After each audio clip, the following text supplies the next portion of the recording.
Okay, so the idea is if there's a system of records out there that has information about you in it, you should be able to find out about it. It shouldn't be a secret. Second is choice and consent. So you should have some ability to consent for the use of that record for some particular purpose. And you should be able to opt out if you want to opt out. And third, if there's a record about you, you should be able to see it.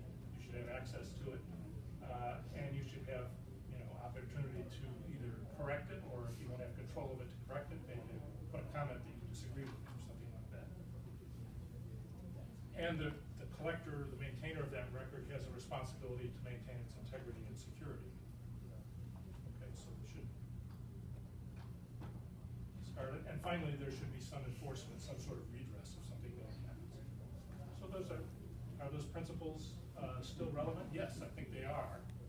But if you look at the history over the past 45 years, 40 years, I guess now, since they were enunciated first, most of us are aware of those things. In the West, anyway, probably mostly when you go to the doctor's office and you sign a HIPAA release or something like that. And you don't, there are issues in the application of these things.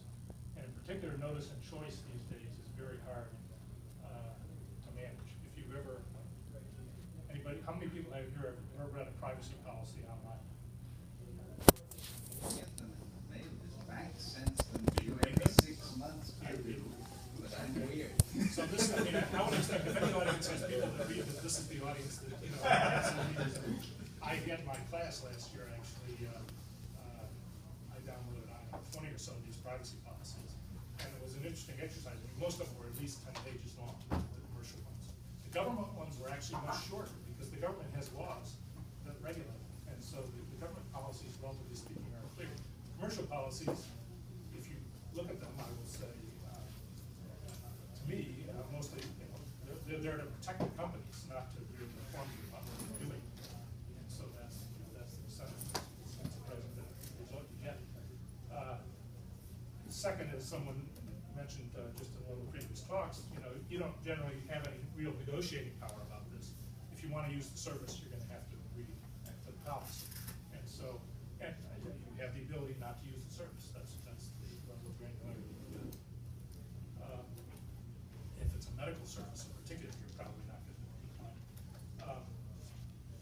So many systems now collect data without any user transaction.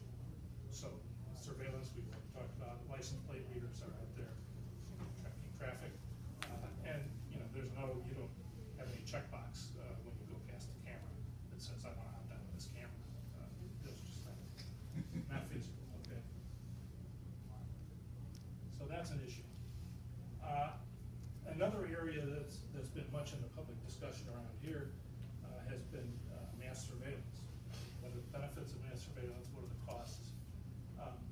A lot of these arguments often get phrased in terms of, well, we need national security, and that's balanced often against the privacy loss for an individual. But that argument seems to me is not quite fair. You really have to balance the loss of privacy, not just for the individual, but for the country as a whole. And it's a question we'll come back to. Okay? But I think that you have to look at these arguments. When you're looking at these arguments, try to be sure that they're apples to apples. If you say, you're only going to lose a little privacy and the country's going to gain a lot, well, the country's probably going to gain a lot unless a lot of people lose a little privacy. And so, what's the effect of that? We need to be able to assess that. So, anonymization is another one of those things. So, how much can anonymization help?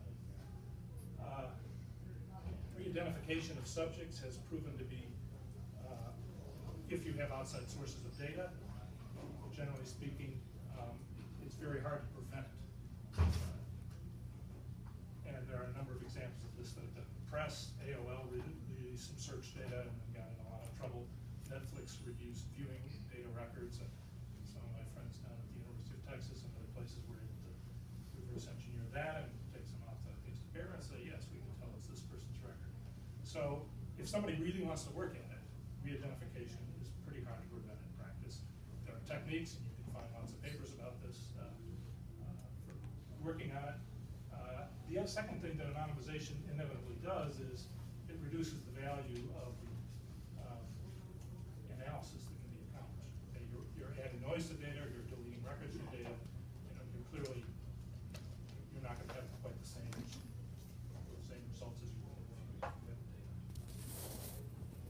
So, just summarizing, privacy is not dead.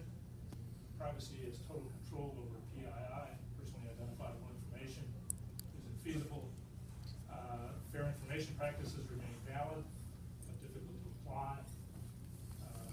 Existing notes and choices, difficult that censors cause problems. And arguments that pit societal gains against individual losses are not really fair, and data anonymization is not really going to save us, I think. So those are just sort of observations, which we can discuss. Now, going over to sort of the big data side of things, which this room is partly about.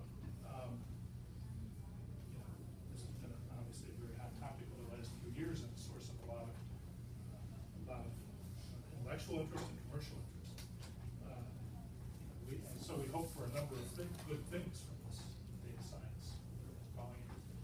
Cybersecurity, we hope to better be able to distinguish malware, for example. That's just one example. In energy, we're going to have smart meters and lots of data. We're going to hopefully get a better understanding of energy consumption patterns and the effects of incentives on consumption.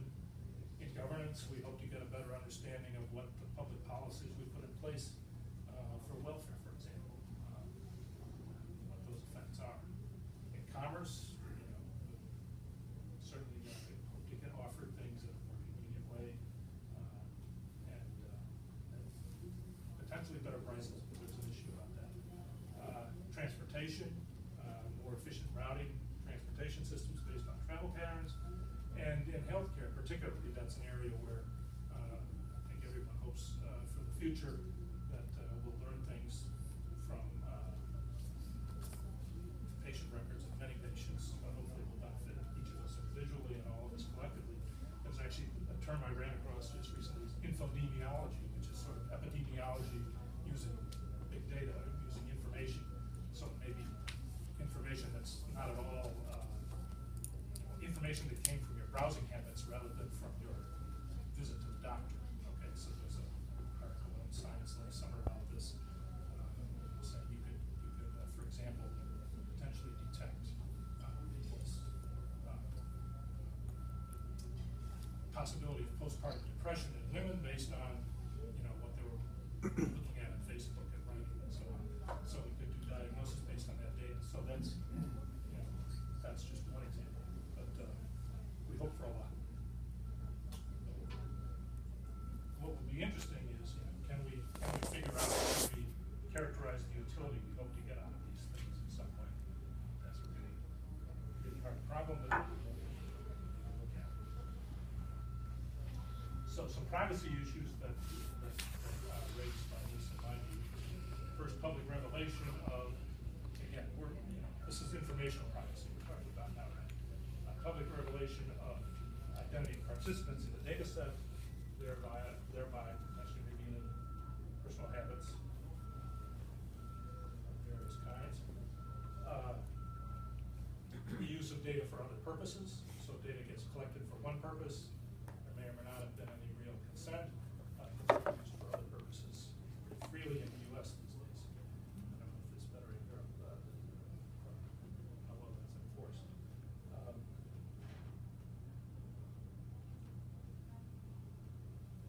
Big concern is that the data will be used to discriminate in unfair or illegal ways. And so we have, in this country, some legislation that's designed to try to prevent discrimination, for example, in making loans to people based on racial characteristics. But if you've got, one of the big problems is predictive algorithms may, in effect, guess sensitive data. Pregnancy is one example that got a lot of press. We can talk about that example. But other things as well. And those predictive algorithms may, in fact, discriminate on forbidden parameters, but you may not know it.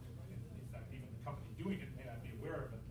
So in which case, they may be, in fact, violating the law because they're using a machine learning algorithm that learned characteristics without ever looking at the forbidden characteristics. Other characteristics are related to them, and you end up with that. And one worrisome to a lot of people is, in many cases, you can't look at the machine learning program and the data it's based on and really understand what it's doing, explain how it's behaving. So that's a problem. So what can we do about that with these problems with current technologies? There are some technologies we talked about, anonymization.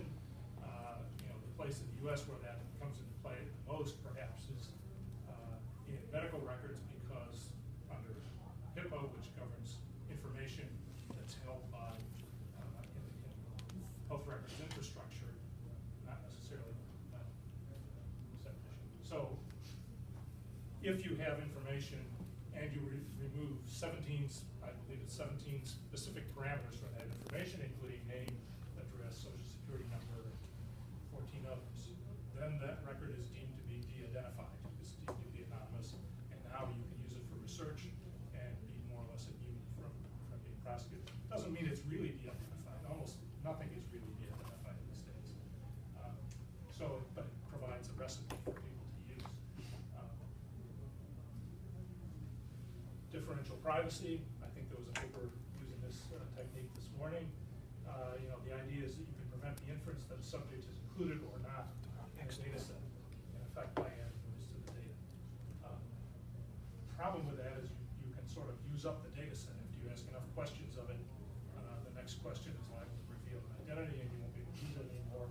And of course, you have this problem that you're adding noise to the results, so how accurate it's going to be, you'll lose some degree of accuracy. Private information retrieval, this is where through cryptographic techniques you can basically encrypt a database in a certain way and encrypt the question in a certain way, and the holder of the database can't tell what question was asked, but the answer gets sent back, and the person asking the question can decrypt the answer without the owner of the database knowing what the question was. That may raise policy questions about if there are certain questions you don't want to ask of your database. Think about that as well.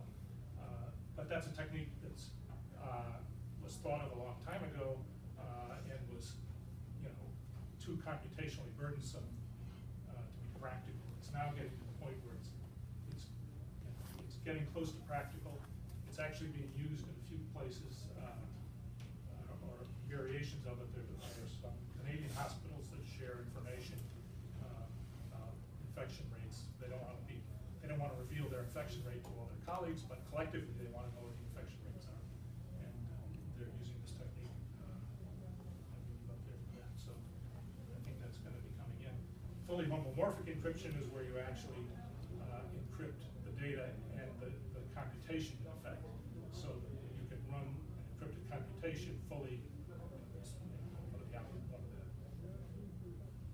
imagined applications is you can run this in the cloud, and the cloud provider can't see what you're computing at all. You get the result back decrypted. This wasn't known to be possible, of course, until about maybe it was 2009 when Greg Gentry produced some new results. Again, he showed it was theoretically possible, but it was very practical. DARPA has invested a lot of money making it more practical. It's still too far from being practical to use today, but in 5 years maybe there'll be ways to do it at least. So there are some technologies. But I think that, in general, those problems that we had in the previous slide are going to remain with us for a while. So I want to put in front of you a potential social contract, the kind of thing that I would be willing to put in front of the public and defend what we might say. So this is the way the contract might read. In order to gain the postulated societal benefits, we have a slide for those, acknowledging specified risks. Okay, we're not going to get rid of all the risks in managing this data. There are going to be privacy risks there. The subject agrees to provide the data for analysis. The data holders have to